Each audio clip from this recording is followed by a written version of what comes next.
और आज हम करेंगे क्लास 12 हिस्ट्री का चैप्टर जिसका नाम है किसान, जमींदार और राज्य। और आज इस वीडियो में आप जो चैप्टर है वो पूरा का पूरा खत्म हो जाएगा। तो चलिए इसको शुरू करते हैं। अब हमारा अगला जो टॉपिक है वो है चांदी का बहार। अगर मैं आपको बता दूं कि हमारा जो भारत है इसमें सारे के सारे धातु के खजाने खाने मिलती हैं, लेकिन एक धातु ऐसी है जिसकी खाने नहीं मिलती है, जो थी चांदी। और भारत में जो चांदी है वो कब आई? मुगल जो साम्राज्य था उसके दौरान इसका आना शुरू हो गया। उस टाइम पर विश्व में जो संसाधन थे उन पर किसका ज्यादा अधिकार था? तो वो थे मुगल में और सफावी। ये किसी देश का नाम नहीं है, ये साम्राज्यों का नाम है। अगर हम बात करें कि भारत में जो चांदी है वो आई तो इससे कौन कौन से फायदे हुए? तो इससे चांदी की जो मुद्रा है उसका चलन हुआ पहला, और इसी के साथ अब यहाँ पे जो कर है ना वो नकदी रूप में प्राप्त होने लगा। इसी के साथ जो चांदी है जब ये मुद्रा में बनी, नकदी प्राप्त हुआ, तो इससे जो व्यापार है वो भी बहुत ही ज्यादा आसान हो गया। और हमें इसके बारे में जो जानकारी दी है वो दी है इटली के यात्री मुसाफिर काबिली ने। अब हम आते हैं अगले टॉपिक पे, वो है हमारा अब्दुल फजल की आईने अकबरी। अभी हमारा जो चैप्टर है इसमें हम आईने अकबरी के बारे में ही पढ़ रहे हैं कि आईने अकबरी में कौन कौन सी चीजें लिखी है। आईने अकबरी को लिखने वाले थे अबुल फजल। यदि हम बात करें कि जो आईने अकबरी पुस्तक नहीं है बल्कि एक पुस्तक का भाग है। अबुल फजल द्वारा अकबरनामा लिखा गया था, और जो अकबरनामा है वो 3 पार्ट्स में डिवाइड था। पहला और दूसरा जो पार्ट है ये हमें साहित्यिक जो दस्तान है इसके बारे में जानकारी देता था, इंफॉर्मेशन देता था। और जो तीसरा पार्ट है वो था हमारा आईने अकबरी। और आपको अच्छे से पता हो कि आईने अकबरी में हमें किन किन चीज़ों के बारे में ज्ञान है, क्योंकि इस चैप्टर में जो भी हमने पढ़ा वो आईने अकबरी से संबंधित है।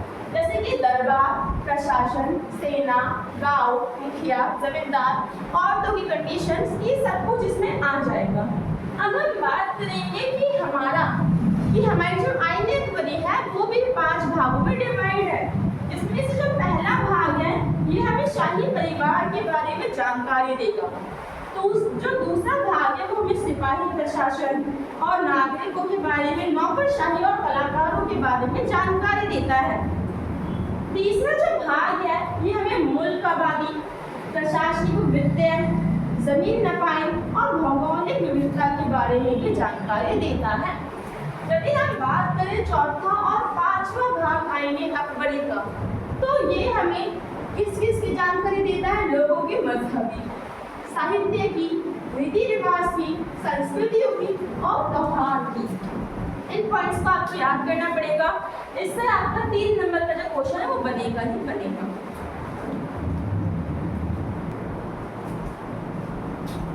अब हम यहाँ पे बात करेंगे सूबों के बारे में जानकारी।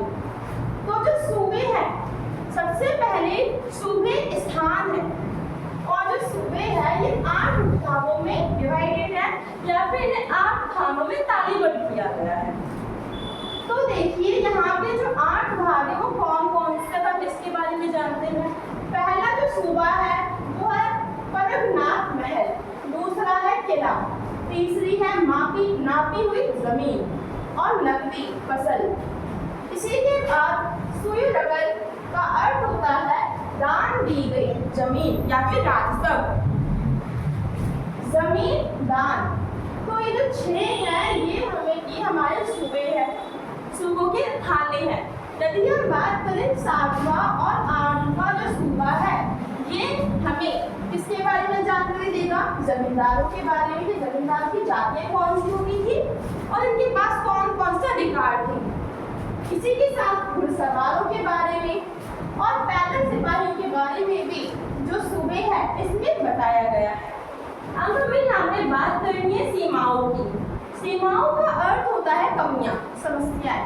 तो यहाँ पे हम सीमाओं की बात करेंगे आईने अकबरी की, क्योंकि आईने अकबरी में भी कुछ खामियां हैं, कुछ कमियां हैं, जिससे आपका क्वेश्चन बनता है। सबसे पहले तो जो आईने अकबरी है इसमें 5 बार बदलाव किए गए, संशोधन किए गए। अगर इसमें 5 बार संशोधन किए गए तो इससे ये पता चल रहा है कि इसमें बहुत सारी पहले से क्या होंगी, कमियां होंगी, जिस कारण इसकी जो प्रामाणिकता है उस पर प्रभाव पड़ा। सेकंड आता है कि जो हमारा आईने बनी है इसमें बहुत सारी गलतियां पाई गई हैं प्लस और माइनस से लेकर, मीन्स जमा और घटा से लेकर। हो सकता है ये वाली जो गलतियां हैं ये तब हो गई हो जब ये लोग जो संख्यात्मक जो आंकड़े हैं उसको उतार रहे हो, नकल कर रहे हो। इसी के साथ यहाँ पे बाहरी राज्यों के बारे में ज़्यादा जानकारी नहीं दी गई है। जितने क्षेत्र में मुगल साम्राज्य सीमित है उतने के बारे में ही जानकारी दी गई है। और यहाँ पे संख्यात्मक विषमताएं पाई गई हैं। संख्यात्मक विषमताओं का मतलब क्या है कि जो आंकड़े हैं वो एक पद नहीं है, वो एक जैसे नहीं है, आंकड़े अलग अलग है, जिस कारण जो इतिहासकार है वो इसके बारे में अच्छे से जानकारी नहीं ले पा रहे हैं। तो इतना ही का हमारा चैप्टर खत्म हो गया है। आई होप कि आपको वीडियो अच्छी लगी हो।